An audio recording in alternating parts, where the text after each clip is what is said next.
So every year we begin by studying Greek mythology, and it's worth taking a second to step back and ask ourselves, what do we mean by mythology? Well, the word mythology means the study of myth. Okay, so what's a myth, and why do we study them? That's getting to a very interesting question. So let's parse that one apart for a second. Let's start with the question of what is a myth, right? When we use myth today, we mean it to mean like something that's not true. Like, oh, it's an urban legend. Oh, it's a myth they tell. Now, technically, the word myth comes from muthos in Greek, which means a false utterance. So, actually, our common modern use is not so far away from the literal translation, but that misses the larger point.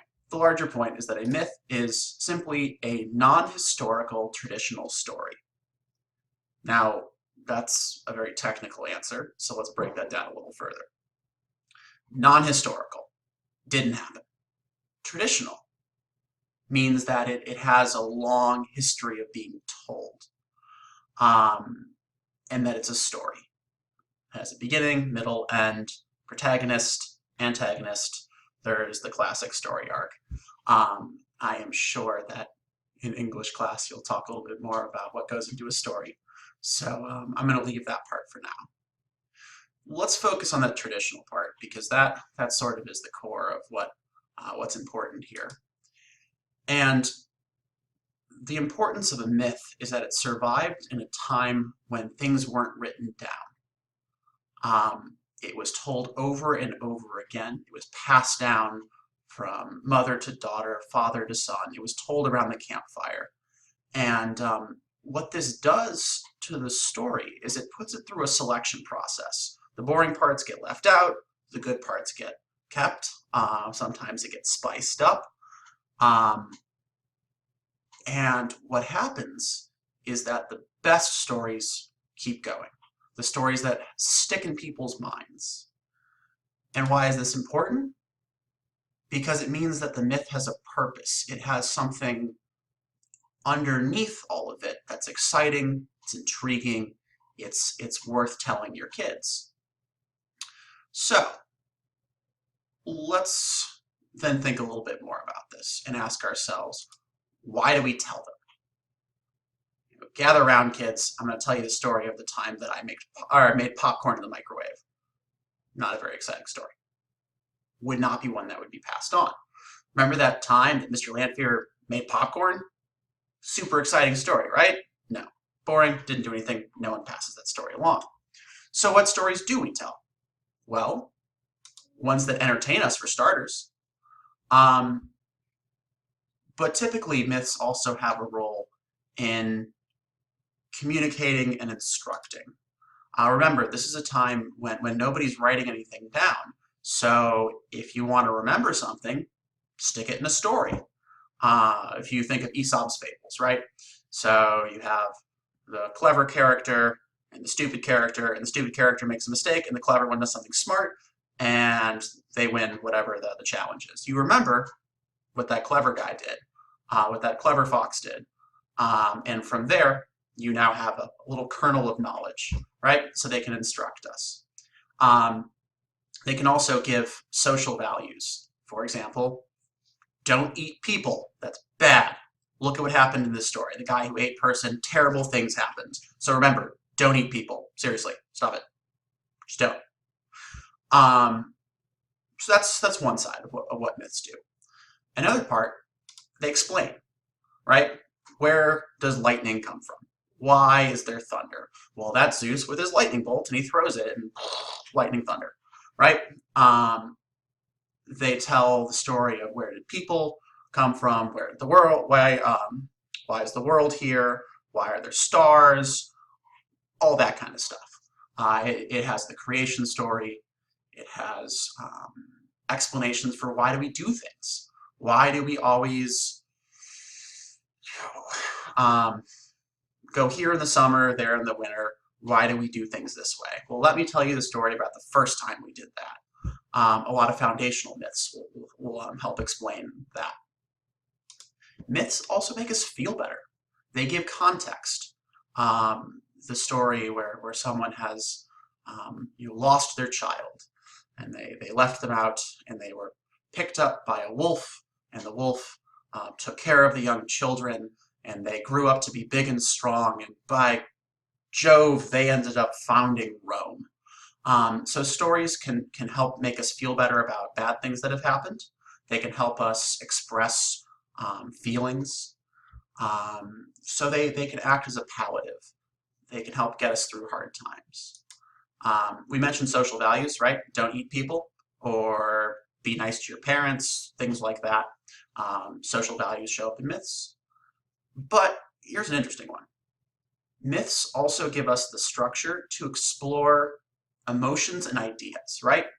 So this isn't what we typically think of when we're talking about myths, but think of like Goldilocks, right? Too hot, too cold, just right. Through that myth or that story, we understand that some things are too hot, some things are too cold, but in the middle, things are just right. So it gives us that spectrum to explore. Bed being comfy, bed being too hard, too soft, things like that, right? So typically I would ask my students to pick a myth, and we would talk about what sort of paired opposites are explored in that myth. This is the structuralist approach. It was pioneered by a brilliant intellectual by the name of Claude Levi-Strauss. And he did a lot of work with looking at structure and paired opposites in myths. So some of the things that come up when we talk about paired opposites in myths, very commonly order versus chaos, right? Zeus is order, Kronos is chaos, or literally out of chaos came order, came Gaia. That's the start of the theogony. Well, not the actual start, but the start of the creation story. Things like good versus evil. Kronos and Zeus is a really good one there. Man versus nature, that shows up a lot, right? Old versus new, stuff like that. Man versus woman often shows up. You get things like fire and ice, any like light and dark, that's also a really popular one. So those opposites show up in myth, and then by sort of setting the two polar opposites, we can then figure out all the stuff that goes in between. Let me give you an example, because this is very abstract right now. In Deleuze, on page 112, you'll find the story of Tantalus and Pelops. And this myth tells us family values. We get too much, too little, and just right. So the myth starts off with Tantalus chopping up his son and feeding him to the gods in a stew. Now, all of the gods are like, absolutely not, I'm not eating this. Demeter was very distracted, Persephone was gone, so she wasn't paying attention, took a bite, all the other gods were like, she gets very furious. They end up reconstructing Pelops, he gets an ivory shoulder. But Tantalus is punished. He's stuck in the underworld, forever unable to reach the grapes that are just out of reach, or drink the water which zooms away from his mouth. So for trying to feed the gods humans, particularly his own son, he is forever stuck being hungry and thirsty. So Pelops is reborn, or reconstructed, spends some time hanging out with Poseidon, and eventually gets some sweet horses and goes off to the Peloponnesus. That's actually where the name Peloponnesus comes from, is Pelops. But there he meets the king of Elis. His name is Oenomaus, and he has a lovely daughter by the name of Hippodamia. Now Hippodamia does not have a husband, because the king of Elis, Oenomaus, keeps killing all of the people who try to marry his daughter. He has a race, and he has the horses of Ares, which are super awesome, and of course they beat everyone else in the chariot race, so after he wins, he kills them. So Pelops races against King Oenomaus, and either through trickery or his better horses, defeats the king of Elis, who dies in the chariot race. And so from this, we can see that if you don't love your kid enough and you chop him up to feed him to dinner guests, you get punished forever in the underworld, and it's super terrible and awful. However, if you love your kid too much and you kill all their boyfriends, that doesn't end so hot for you either. So maybe somewhere in between we can find the just right zone. So that's one example of the myth showing a paired value and showing too much, too little, and helping us find the just right. We see this also with the way that gods are split up in their powers. So Ares is the god of crazy violence and warfare and just absolute madness, where Athena is the goddess of cunning and trickery and wisdom in battle. So you have those two sides. But more famously, with boundaries, we see the gods being split up. So Apollo is the defender of boundaries. He is absolutely hard with the rules, does not let anyone through. He is the defender of boundaries, and he loves to punish people who cross the line. That's his job, his self-appointed duty. So Apollo protects the boundaries, the rules. Hermes crosses through the boundaries, through the rules. He's the only god who can travel between Olympus and Hades, just zoom through. He goes through, leaves the rules in place, but he's the exception. So he's allowed. And then you get Dionysus, who is the destroyer of boundaries. He turns all the rules on their head. He breaks them down. In another video, I referred to him as like the Kool-Aid man, where he just busts through the wall and goes, oh yeah. That's kind of what Dionysus does. So again, we have these sort of paired opposites: defend the rules, break the rules, or be the exception. And that sort of structure gives us a way to make sense of some of the ideas that we see in myths. So at this point, I would have asked my students to go back and look for the conflict in their myth.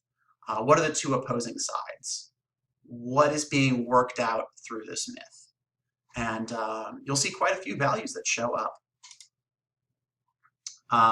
particularly with heroes. Heroes are sort of the way that the story explores those opposites. So the most famous is Hercules. He explores, what does it mean to be a human?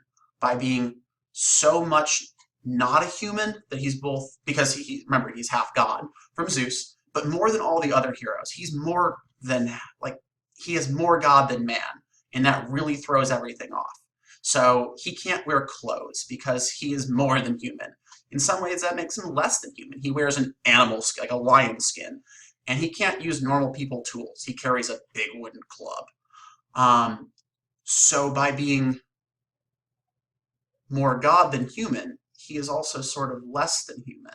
And it gives us an interesting way to explore, what does it mean to be immortal? We saw a lot of destruction versus creation, a lot of man versus God, exploring that immortality versus mortality dynamic. That was very important in the eyes of the Greeks. So I encourage you to go back through Deleuze and see what you can find. It's worth a conversation, and it makes for a very interesting lens through which we can explore mythology.